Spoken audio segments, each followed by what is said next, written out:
Types of xenomorphs. We've seen some terrifying alien forms in fiction over the past few decades, but few can match the viciousness of the xenomorph.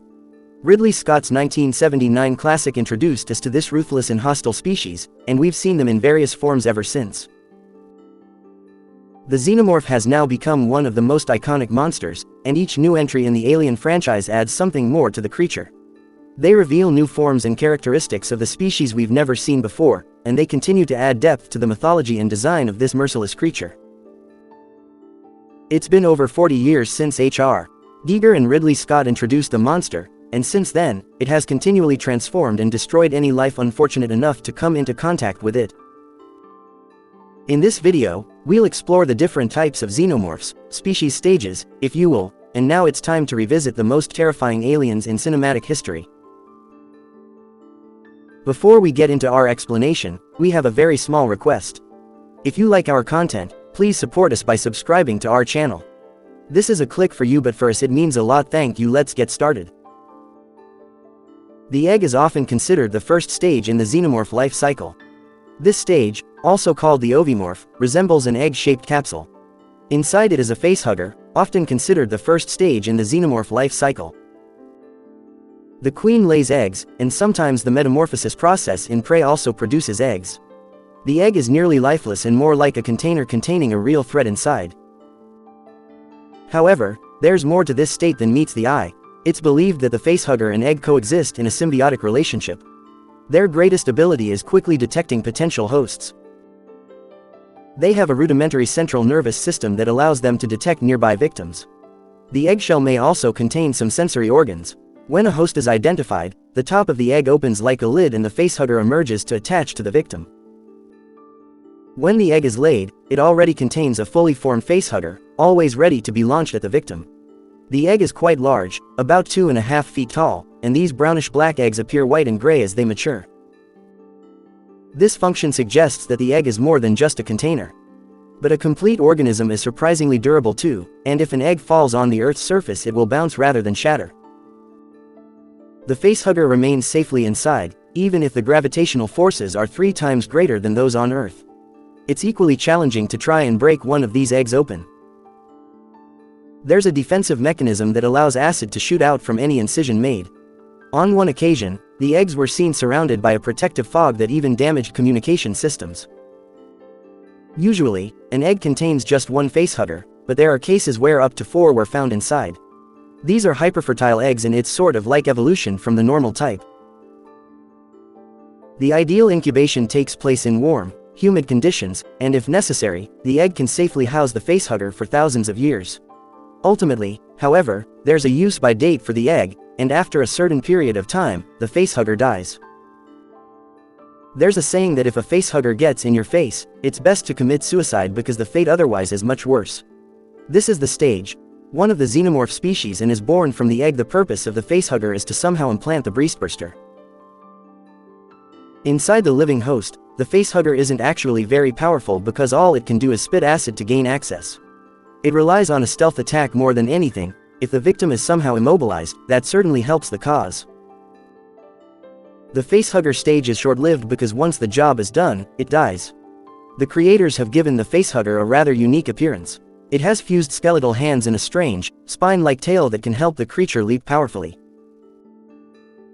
The tail is so powerful that it could also strangle the victim by the neck. The creature has 8 legs and can also crawl at great speeds. The underside of the facehugger resembles human female genitals and has the ability to latch onto the victim without letting go. It is so powerful that it could tear the skin off the skull, and it is almost impossible to remove it once it has grasped the head.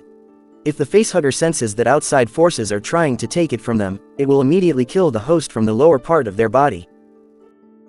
A proboscis extends into the host's throat, and this helps the facehugger implant move to the next stage, as it is able to release a certain amount of liquid.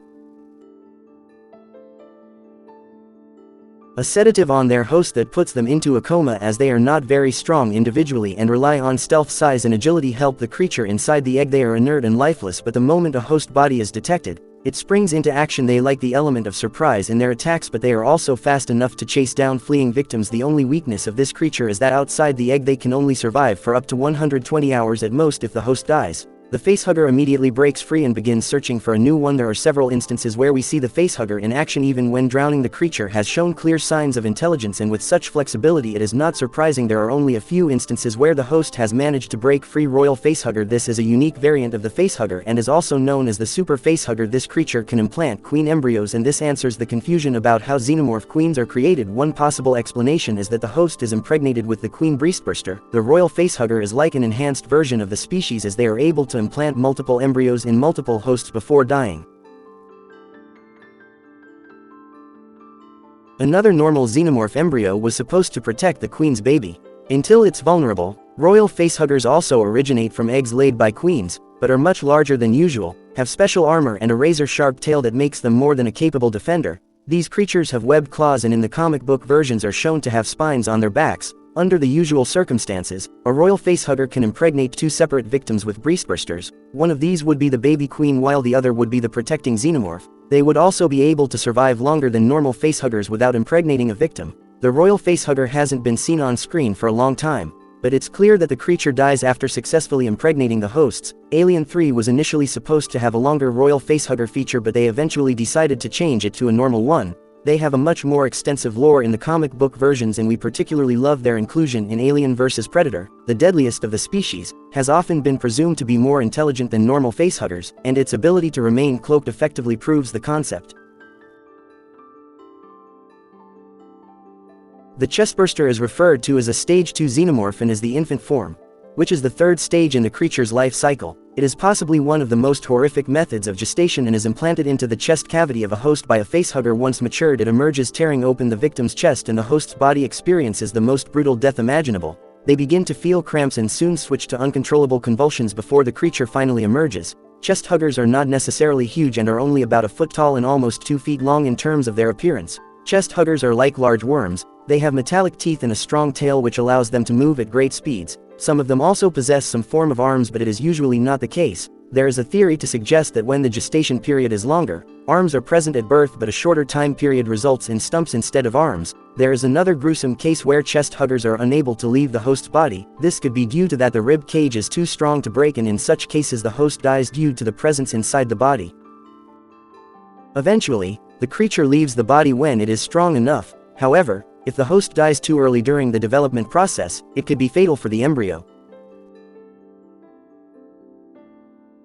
The chestburster usually burrows directly into the host, but there have been some rare cases where baby xenomorphs have been inserted directly into the host. The creature then develops from the host's genetic material, and the physical characteristics are determined to some extent by the host. The intelligence and instincts of the adult xenomorph are also influenced by the host's body. They have an incredibly fast gestation period, but it's not the same for all creatures. Queen chestbursters, for example, have longer gestation periods that can last up to several days. This stage of the xenomorph's life cycle is undoubtedly one of the most vulnerable because they have little in terms of defenses unlike their adult stages. The warrior, the toughest type of xenomorph, and these are used as one of the first lines of attack. This is a stage where the xenomorph has passed the chestburster stage. They now stand around 8 feet long and have a lethal tail that is 14 to 15 feet long. Their powerful secondary set of mandibles can fatally wound their victims, and their strength is simply incredible.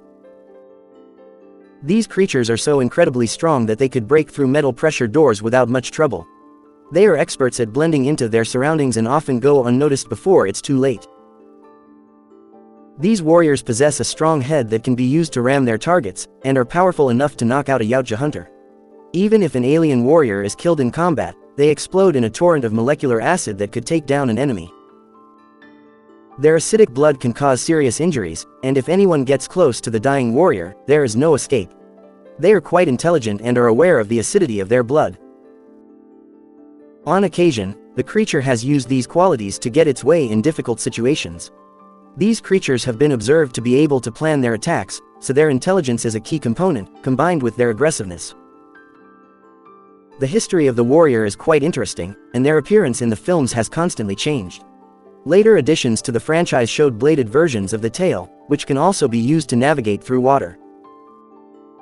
In addition to being extremely strong, these creatures are surprisingly agile. There are several types of xenomorph warriors.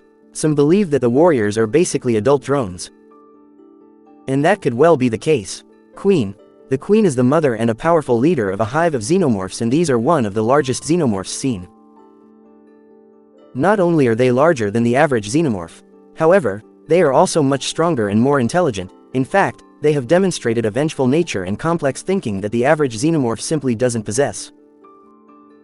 The queen possesses problem-solving skills and isn't entirely instinctive in her behavior. They are fierce fighters, but you'll rarely see a queen engaged in combat. Their primary job is to lay eggs within the nest, and the workers are supposed to do all the hard work. The queen is also responsible for overseeing the nest's defense and general management.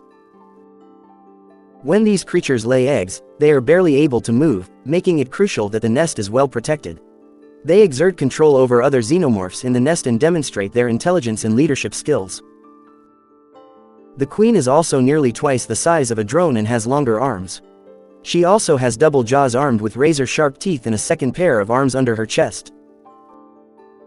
They can grow to nearly 4.5 meters, and some can grow even larger. Their bodies are able to detect any threats around them due to their sensory system, and the creatures are also protected by strong armor. Their mesoskeletons are so strong that they can deflect gunfire, and only armor-piercing ammunition can penetrate them. The queen is usually black or bluish in color and is a formidable fighter, except when laying eggs.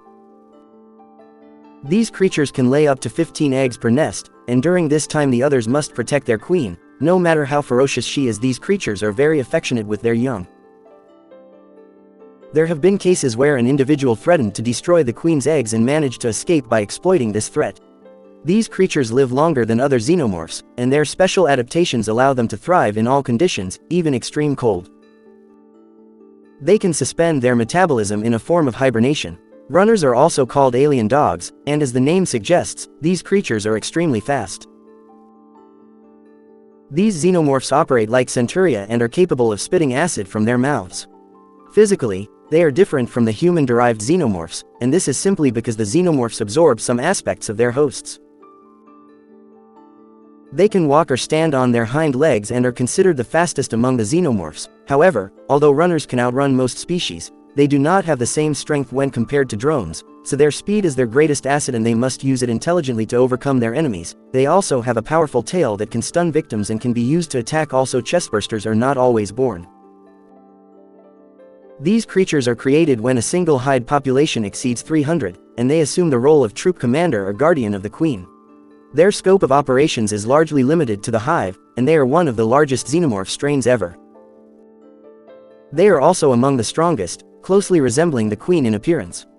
They can reach 10 feet tall, with only the queen towering over these creatures. While Praetorians are gigantic, they are still quite agile, like smaller xenomorphs. This makes them formidable foes. Their only drawback is that they cannot climb walls or ceilings due to their weight. These creatures are equipped with armor like skin, which protects them from external attacks. They are also capable in combat, with a single Praetorian able to hold their own against an entire squad of Marines. They can even match the Yautja in strength. They spit acid like some other xenomorphs, but they are much larger in number and cause much more damage. While some xenomorphs require stealth, Praetorians can launch direct attacks and tear enemies apart. They are also highly cunning and intelligent. They will protect their queen at all costs. The only weakness of these powerful creatures is that if they are killed, the drones and other soldiers they command will become disoriented and easily defeated. The alien king is also referred to as the villain or the usurper. This genetically engineered xenomorph is the result of several experiments. The purpose behind the creation of this creature was to be a control mechanism that could be used by humans. It could be a control system to control other xenomorphs. However, the plan soon failed. The creature turned out to be not as planned and was simply a wild beast that aggressively attacked enemies. This creature was very large and quite strong. It showed no signs of controlling the drones. When the situation arose, instead of a control mechanism, it turned out to be a threat to other xenomorphs and attacked drones. However, it did not attack drones at the base. If someone got in its way, it did not escape. Usually, it chose to ignore other organisms. However, if they seemed like a threat, it would attack relentlessly. It even attacked the Queen's royal guard and eventually defeated them. The Queen engaged in battle and the alien king tasted defeat for the first time. It was believed that the alien king would defeat the Queen, but it turned out not to be as strong as the alien spitter, a special xenomorph. Designed for long-range attacks, these creatures are known to attack other creatures using large amounts of acid that they release at their enemies from a great distance. For this reason, these creatures are also known as rangers. These xenomorphs are larger than runners, but xenomorph drones and warriors are larger.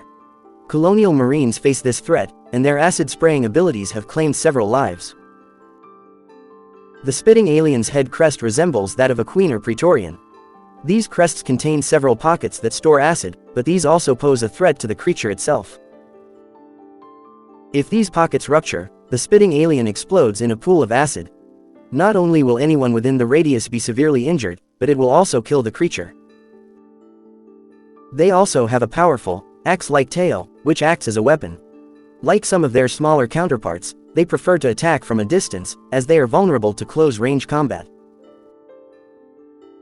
The world of the xenomorph is as complex as it is vast. This is just a brief overview of the various types of xenomorphs.